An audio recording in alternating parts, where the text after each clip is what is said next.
President Biden delivered a fiery address in Poland for the second time in a year.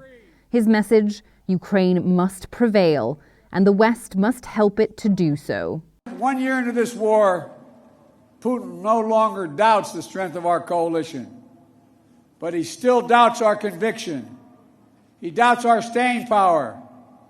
He doubts our continued support for Ukraine. He doubts whether NATO can remain unified. But there should be no doubt. Our support for Ukraine will not waver. NATO will not be divided, and we will not tire. Biden sought to energize allies as the conflict in Ukraine enters its second year. His speech came just hours after President Vladimir Putin addressed the Russian parliament, and it carried a very different message. U.S. officials say President Biden's speech wasn't intended as a response to President Putin's, but falling on the same day, they offered two competing worldviews, providing a stark example of just how far apart the two sides stand.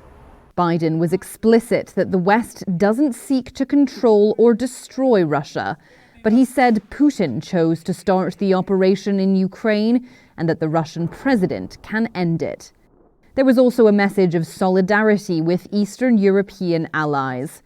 The White House calls the region the front line of NATO's collective defense. For all of us, this is an extremely important symbolic visit here in the region. We do not perceive it as Poles as a visit to us. This is a visit to our region. Combined with the visit to Kyiv, this is a very strong signal of the responsibility that the United States constantly assumes for the security of Europe and the world. Poland wants a greater American presence on NATO's eastern flank. It sees the U.S. as the guarantor of Europe's security. Chapman, CGTN, Warsaw.